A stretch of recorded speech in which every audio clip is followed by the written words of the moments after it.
Transform your operations with Breckham Group's Precision Supply Chain Operations, PSCO certified training course. Learn to cut inefficiencies, think differently, and lead with precision using the same proven framework trusted by top operators. 16 modules, 7 hours, 1 certification. Maximum impact with minimal investment. Visit breckhamgroup.com to learn more.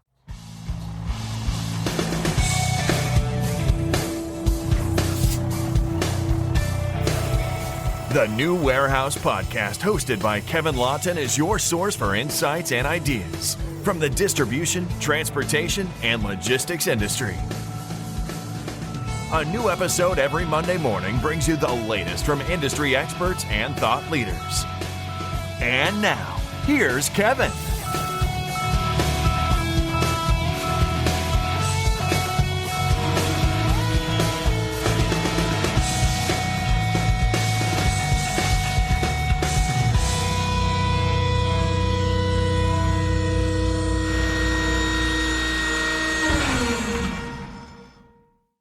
Hey, it's Kevin with the New Warehouse Podcast, bringing you a new episode today. And on today's episode, I am going to be joined by Kayvon Nazarian, and he is the CEO and founder at ZonPrep. And we are going to dive into some of the differences between an Amazon prep house versus e-commerce fulfillment, and they are strictly Amazon prep. So we're going to really dive into that. He's a super time expert on this topic, and really interested to hear what he's seeing in that space, but also really dive into like what are some of the differences from an operational perspective when we look at traditional fulfillment versus Amazon-based fulfillment. So, Kayvon, welcome to the show. How are you? Good to see you, Kevin. Doing good. Happy Friday. Happy Halloween. Yes, recording this on Halloween. Quite the treat, I will say.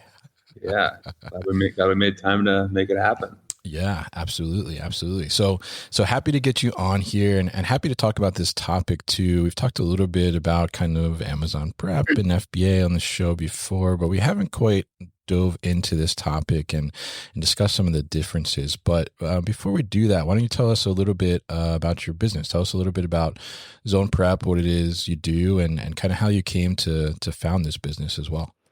Founded ZonPrep kind of by accident, actually. Started my career off as an Amazon seller myself. Okay. And, while selling on Amazon, had to prep product. Actually started in my parents' garage is where the first brand I started. It was in my parents' garage. Super thankful for them and letting me take over their garage. But growing up, my mom always told me, like, if you want something done right, do it yourself. And FBA prep was so important to my brand as a seller on Amazon. And at the time, and even now today, there aren't many providers out there that really specialize in FBA prep. So at that young age, and when we started the brand, we did the prep ourselves meaning me and my friends from high school. So Gotcha. Kind of did the prep ourselves and grew the brand on Amazon. It became a significant business, but over the course of the last decade or so, have pivoted from selling on Amazon. So thankfully, no longer a seller on Amazon, but now provide specifically Amazon prep services to other Amazon sellers. So prep can range from item bagging. Let's say you've got liquid, shampoo, conditioners that need to be polybagged before it goes to Amazon. Selling on Amazon has a whole set of unique challenges that other retailers don't have. If you think about e-commerce fulfillment, items aren't on hangers. Clothing's not on hangers when it goes to Amazon, like it would be at a retail store. Or, items don't really need super extravagant retail packaging because it's not sitting on a shelf trying to get attention from, shoppers.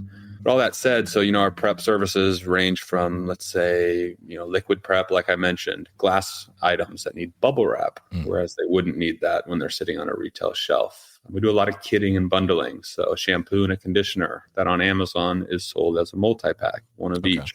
We have automated shrink lines in our facility. So we do a high volume amount of shrink kitting, bundling.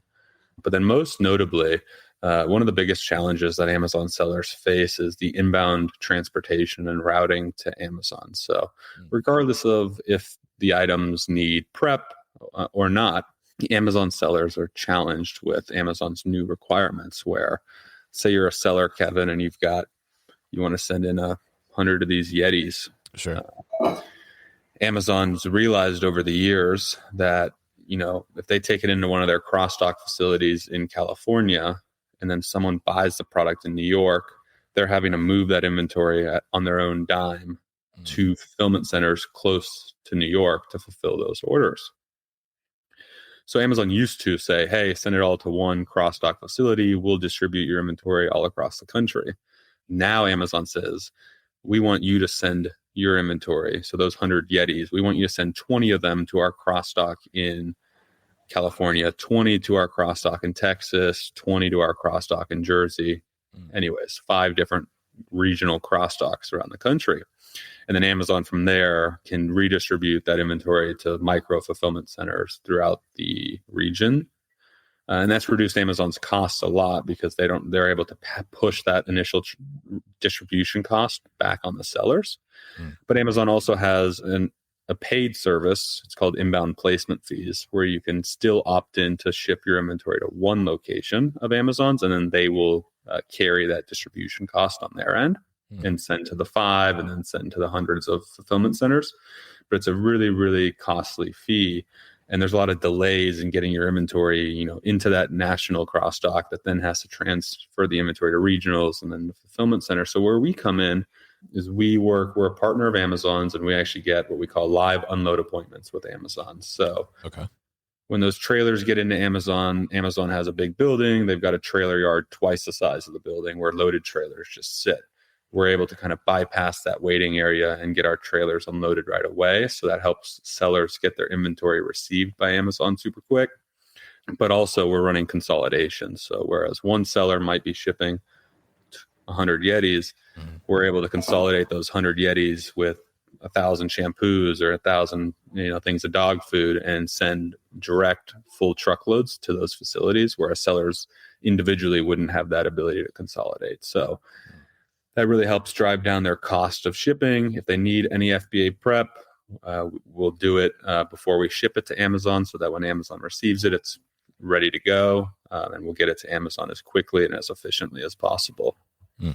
Yeah, it's very interesting because it's almost, I guess in a sense, you are, for the sellers that you work with, right? You're getting these products not necessarily ready for the end user or the end consumer or customer, right? But you're getting them ready for Amazon to be able to move them through their supply chain, essentially, which is pretty interesting. So tell us a little bit about, from like an operational perspective, you got a warehouse down in the Atlanta area, right? Tell us a little bit about, what does your warehouse maybe look like differently from an operational perspective than like what a traditional e-commerce direct-to-consumer fulfillment center would look like? Yeah, it's a great call out, and something we look at, a lot when we have customers in town visiting. They're like, oh, this is different looking warehouse than I'm used to seeing. And it really is, it's different in just about every aspect. So our building is actually a cross-dock facility first. So if we look at the building's, physical footprint, it's got 40 dock doors, and they're on both sides of the building. So we look at bringing product in the inbound side and a linear straight through line of processing out the back, where we have dock doors again for outbound. So you look at most buildings first, they're usually all the trucks are on one side of the building. We were able to get this building that has, docks on both sides that really supports in and out. Nice. And with that, we don't do any storage, right? So the biggest thing you'd notice when you walk in our building on the warehouse floor is, well, where are all the pallet racks, or where's all the super tall racking? And we have a little bit of it for our outbound consolidation, but 90% of the building is actually just floor space, where we have 100, 200 associates on a given day in there doing prep. So we have a lot of tables. Our shrink lines are obviously on the ground as well.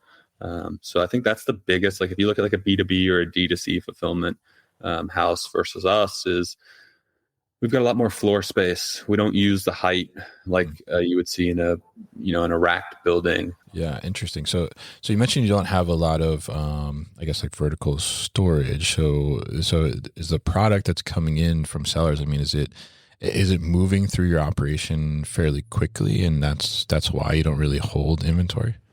Yeah, it's a great analysis there.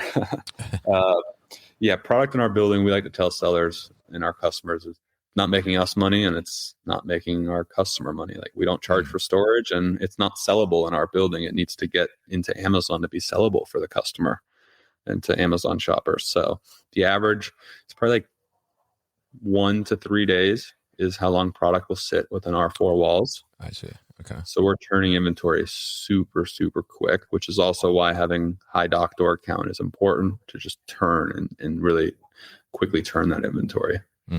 Yeah, absolutely. And I see how that kind of high velocity of the product going through there, that layout that you mentioned, kind of the cross dock situation is definitely ideal. So now I guess I'm not so familiar with this part. So is Amazon like requesting the product to come to them, or the seller is just sending to Amazon and then hoping that like it will sell through Amazon?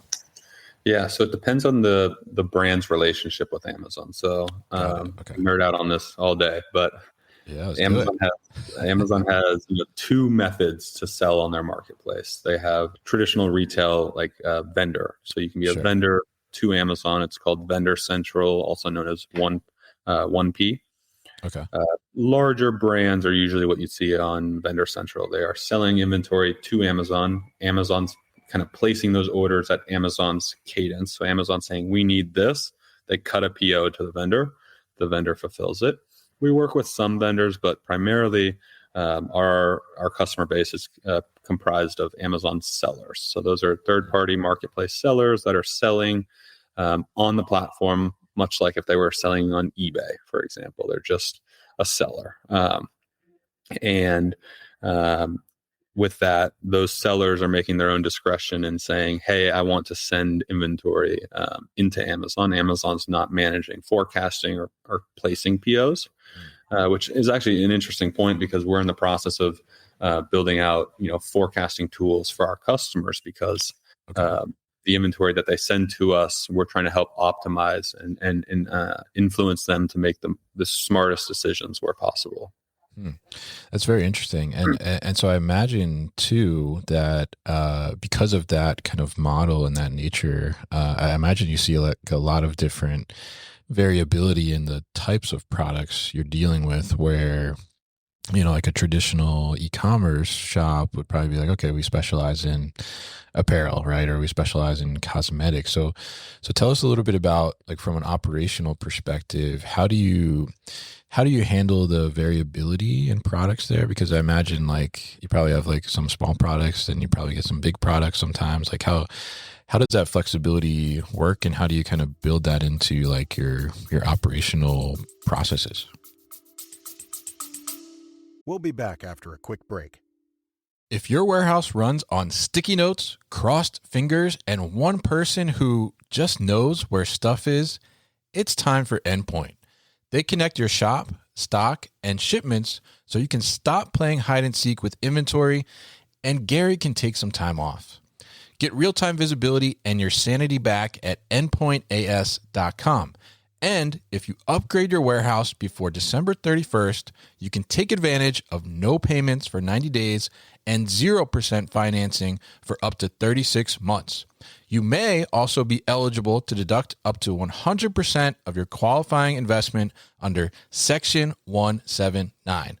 Consult your tax advisor to confirm eligibility. Terms and conditions apply. Learn more at endpointas.com. That's endpointas.com. Yeah, it's a great call out. 3PLs usually have, like, to your point, their own niche, whether that be apparel, cosmetics. Our niche is, I guess, a different type. It's Amazon. So we too have a niche. It's Amazon product, and that can range in product category, but the similarity is the prep we're providing. So let's say labeling, like whether we're labeling a can of dog food or a shampoo or some shoes. The labeling is very consistent in how we label that because the similarity is Amazon policy and Amazon specs. It's definitely interesting walking the warehouse floor because we've got everything from those examples I just listed.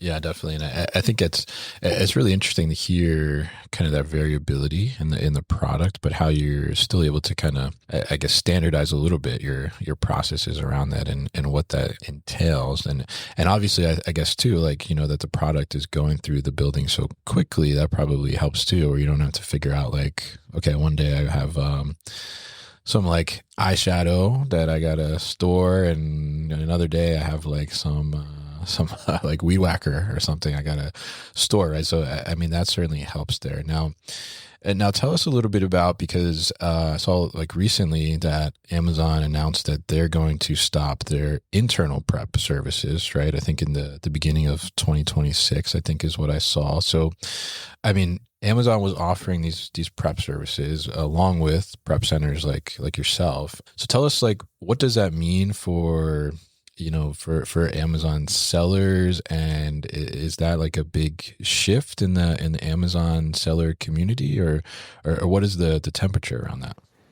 Yeah, it's definitely been a wild year, and really just a wild couple of years, last couple of years as a seller, being for sellers on Amazon with the changes. This one most notably is kind of what's made the most headline in the online is Amazon kind of cease offering FBA prep, which is really, really interesting. So if you think about Amazon in their warehouses and their layout, right, they want to be as efficient as possible, use as little labor as possible, and really get product in, out, and to the customers as quickly as possible.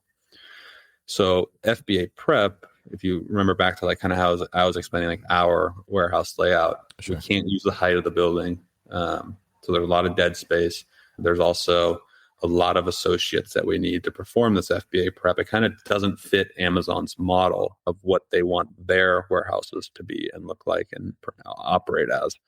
But if you think about how Amazon started, and 10 plus years ago, there was a lot of uncertainty in selling on Amazon. Like, oh, do I need to sell on Amazon? How big is Amazon? Like, maybe I'll just stick to my retailers.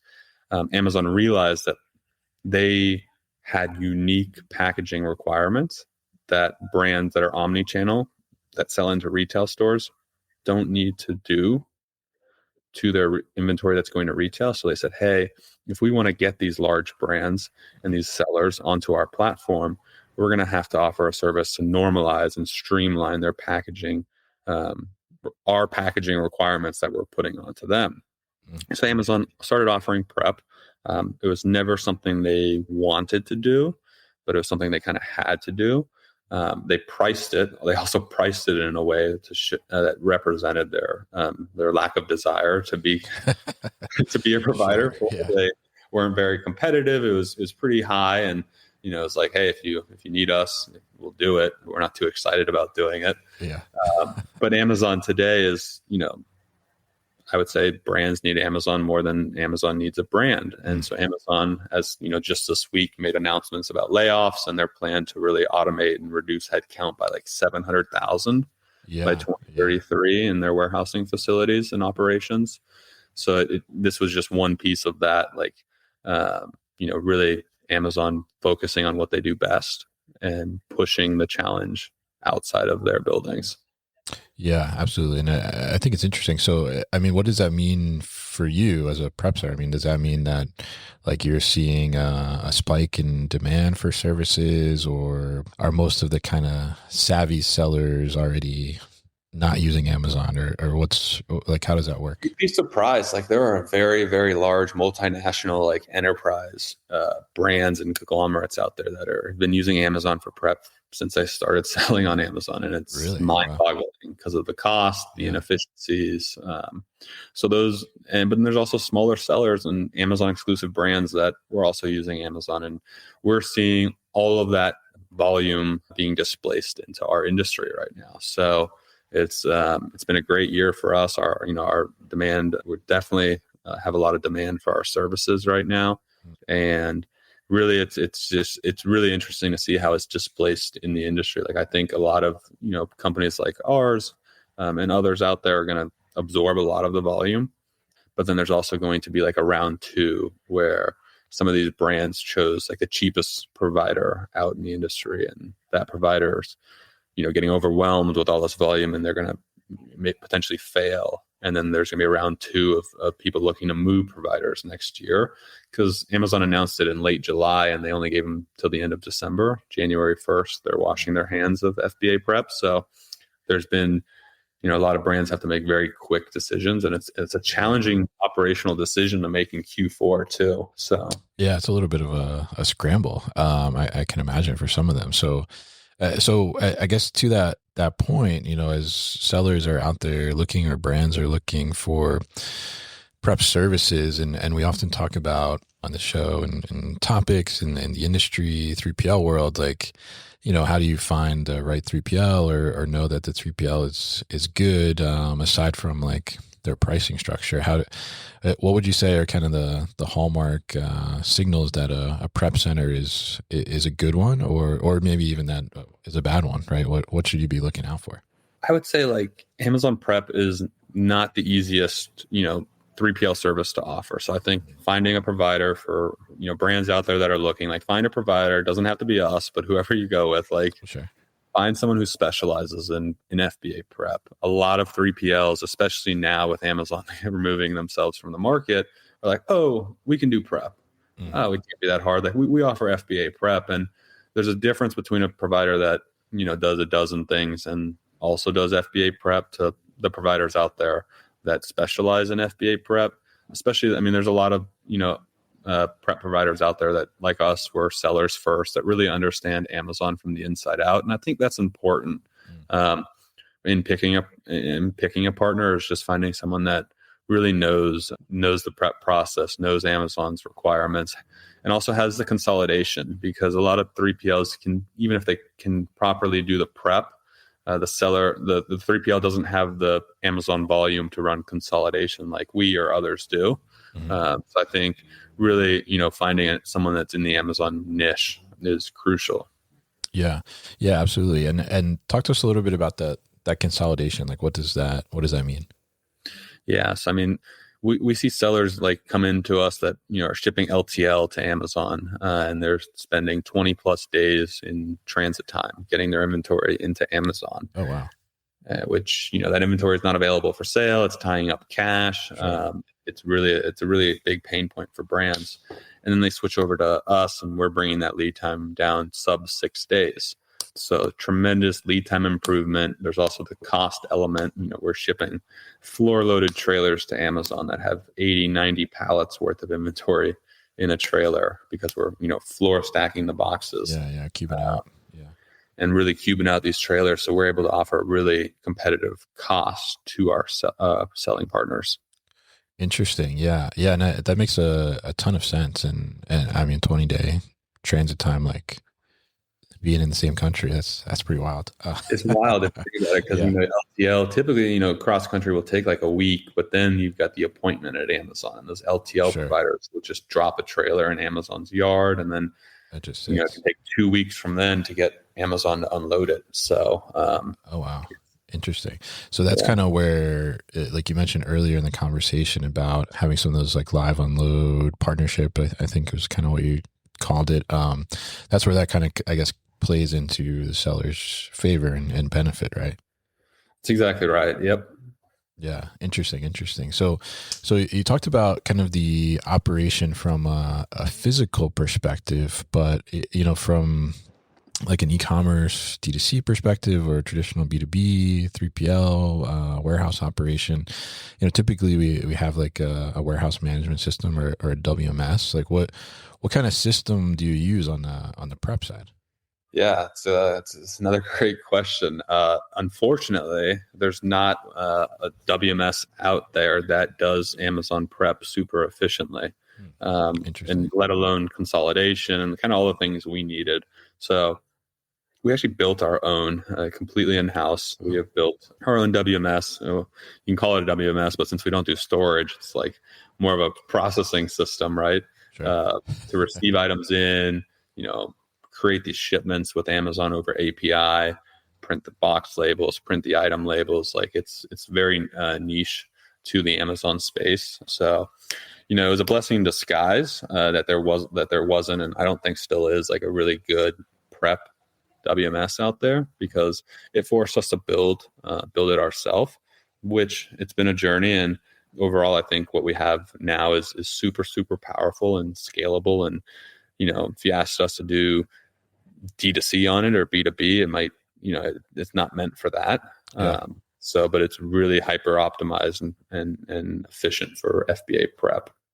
Got it. Very interesting. And that's interesting to hear too, that there's not really one out there that's that effective, which is those software developers that are listening to this, that is definitely a huge opportunity to go build a really efficient and enterprise level FBA prep WMS. Yeah, interesting. Yeah, I was just going to say the same. I was going to say it sounds like an opportunity to me. For sure. For sure. Yeah, interesting. So now, if we look towards kind of like the future of this world, Amazon sellers and the prep services, what does that kind of look like? And maybe too, is there still?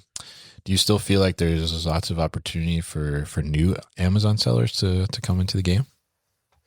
Yeah, I think, Amazon's doing a great job of growing and really getting market share, and with, e-commerce customers, but also their fulfillment infrastructure. So it's interesting because a lot of our customers and the prep we're doing on items, the items are sold on Amazon, but some of that inventory is actually sold, let's say, on Walmart or TikTok or Shein. And we are doing the prep, sending it to Amazon, and they're actually leveraging Amazon for multi-channel fulfillment. Amazon's fulfilling these omni-channel orders for the brand. And it's nice because they can have all their inventory at kind of one location or one fulfillment network like Amazon's, and fulfill orders beyond Amazon now. Interesting. So it's almost like you're prepping it, but then Amazon is acting like as their ultimate like 3PL in a sense. Yeah. Right?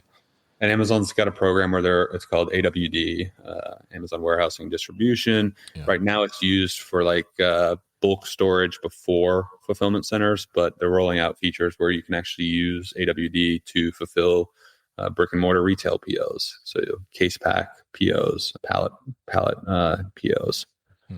Interesting. Yeah. So I'm curious, as we kind of close out this conversation, like I know that a lot of people and I've had like some of my students ask me about like selling on Amazon. I had somebody recently also like, oh, do you know anything about selling on Amazon?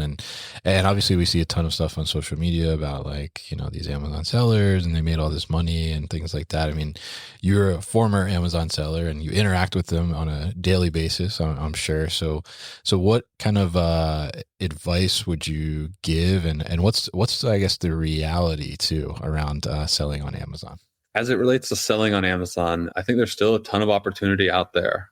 It's like the largest channel, right? And there's so many tools, service providers, but even just tools that Amazon has built to really make the selling experience super successful and seamless.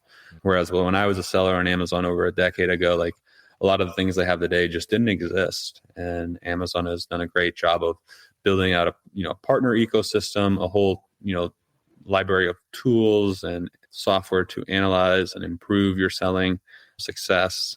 So I think if you're out there and you're on the fence, like, should I start selling on Amazon? I'd say, if you just take your idea and let Amazon's infrastructure take it to the moon for you. All right. Interesting. I like that advice. And we like going to the moon for sure. That sounds very nice.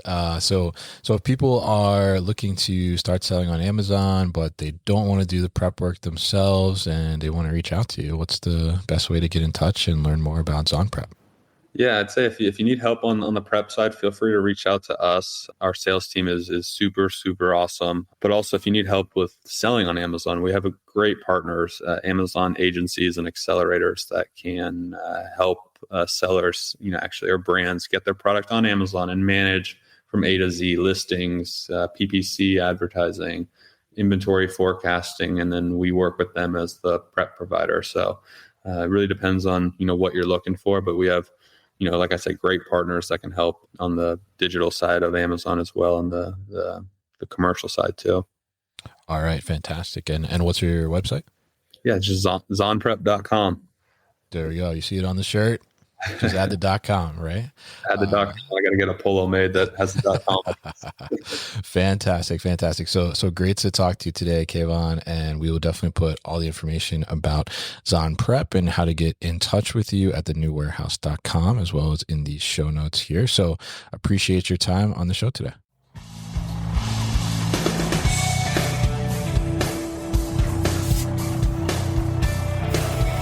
You've been listening to the New Warehouse Podcast with Kevin Lawton. Subscribe and check us out online at thenewwarehouse.com.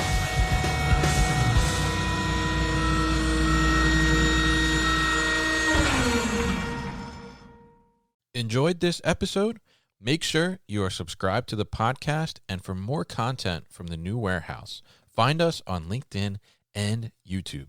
Links to subscribe can be found in the show notes, and for everything The New Warehouse, head to thenewwarehouse.com.